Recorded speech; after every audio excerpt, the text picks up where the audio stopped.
Hello viewers, আসসালামু আলাইকুম। মজাদার রান্নাঘরে সবাইকে স্বাগতম। আজকে আমি দেখাবো খাসির মাংস কিভাবে রান্না করতে হয়। খাসির মাংস রান্না করতে কি কি উপকরণ লাগে। এখানে আমি নিয়েছি 1.5 কেজির মতো খাসির মাংস। খাসির মাংসটা ভালো করে ধুয়ে পরিষ্কার করে নিয়েছি এবং নিয়েছি কিছু আলুগুলা খোসাগুলা হাতে ছাড়িয়ে নিয়েছি এবং নিয়েছি 2টা তেজপাতা এবং এলাচ ও দারচিনি। আর এখানে কিছু পেঁয়াজ কুচি।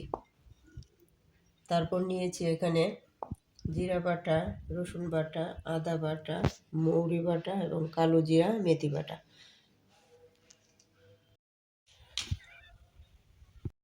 তারপর আমি এখানে একটা চুলায় কড়াই বসিয়ে নিয়েছি। কড়াইটার মধ্যে পরিমাণ মতো তেল দিয়ে দিব।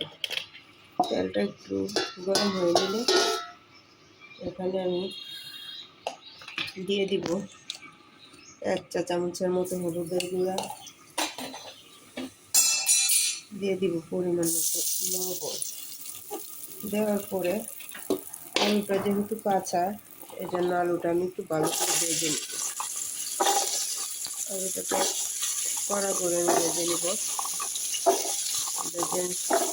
আলুটা ভাজতে আমার 4-5 মিনিটের মতো সময় লাগবে। আলুটা ভাজতে আমার 4 থেকে 5 মিনিটের মতো সময় লাগবে। আলুটা ভেজে নিলে খাসির মাংস আরও দ্বিগুণ বাড়িয়ে দিই। আলুটি ভাজা হয়ে গেছে। আলুটি ভাজার পরে এরকম কালার আসবে। তারপরে আমি আলুগুলা নামিয়ে নিব। নামানোর পরে একে একে সবগুলো আলু এভাবে নামিয়ে নেব। আলুগুলো নামানো হয়ে গেলে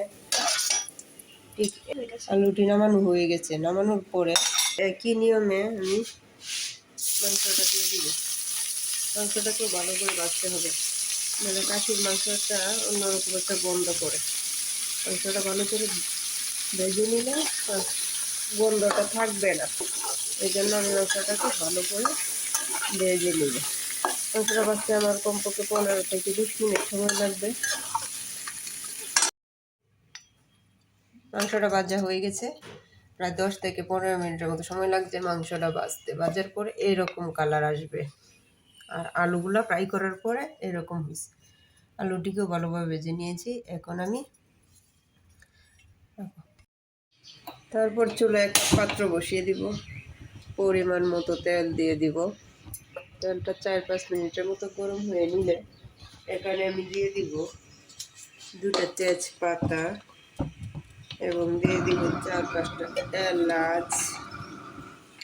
তারপর দিয়ে দিব দারচিনিটি দেওয়ার পরে 2-3 মিনিট আমি এগুলোকে নাড়াচাড়া করে দেবো। নাড়াচাড়া করে দেওয়ার পরে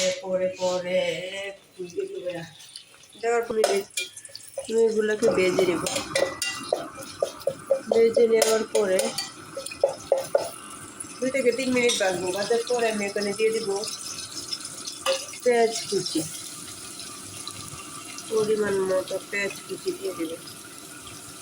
এরপরে নেড়ে চেড়ে ভাজতে হবে।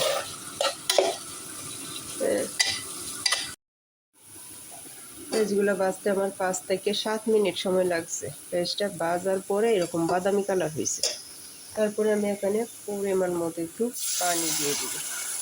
পানিটা না দিলে পেঁয়াজটা পুড়ে যেতে পারে, এই জন্য আমি পানিটা আগে পেঁয়াজের সাথে অ্যাড করে নিয়েছি। এখন আমি এখানে দিব 1 চামচের মতো হলুদ গুঁড়া, দিয়ে দিব 1.5 চামচের মতো মরিচ গুঁড়ো। তারপরে দিয়ে দিব 2 চামচের মতো লবণ। দেওয়ার পরে আমি এখানে অ্যাড করব রসুন বাটা পরিমাণ মতো এবং দিয়ে দিব জিরা বাটা। তারপর দিব আদা বাটা। দেওয়ার পরে দিব মৌরি বাটা। পরে দিব কালো জিরা এবং মেথি। সবগুলা মশলা দেওয়ার পরে নাড়াচাড়া করে ভালোভাবে কষিয়ে নিব 3 থেকে 4 মিনিটের মতো। মশলাটা কষাতে আমার 4 থেকে 5 মিনিট সময় লাগবে। মশলাটা ভালোভাবে কষিয়ে নেওয়ার পরে এখন আমি ভেজে রাখা মাংসগুলো একে একে সবগুলো দিয়ে দিব। মাংসটা দেওয়ার পরে ভালোভাবে নেড়ে চেড়ে 2-3 মিনিটের মতো নাড়াচাড়া করে তারপরে মাংস এবং আলু দুটা আমি একসাথে কষিয়ে নেব। মাংস আর আলু কষাতে আমার কমপক্ষে 15 থেকে 20 মিনিট সময় লাগবে। মাংস আর আলু কষাতে আমার 15 থেকে 20 মিনিট সময় লাগবে। কষানোর জন্য ঢাকনা দিয়ে ঢেকে দিব। মাংসটা কষাতে আমার 15 থেকে 20 মিনিট সময় লাগছে। এখন আমি এখানে পরিমাণ মতো পানি অ্যাড করে দিব। পানিটা প্রথমেই আমি জাল করে নিয়েছি, গরম পানি। ঠিক আছে, এই জন্যই গরম পানি দিলে তাড়াতাড়ি মাংসটা সিদ্ধ হয়ে যাবে। পরিমাণ মতো পানি দেওয়ার পরে আমি এখন ঢাকনা দিয়ে রেখে দিব। মাংসটা সিদ্ধ হওয়ার জন্য আমাকে কমপক্ষে আধা ঘন্টা অপেক্ষা করতে হবে। আল্লাহ, রেডি হয়ে গেল আমার খাসির মাংস। ভালো লাগলে ভিডিওটা লাইক এবং সাবস্ক্রাইব করে পাশে থাকবেন। আল্লাহ হাফেজ।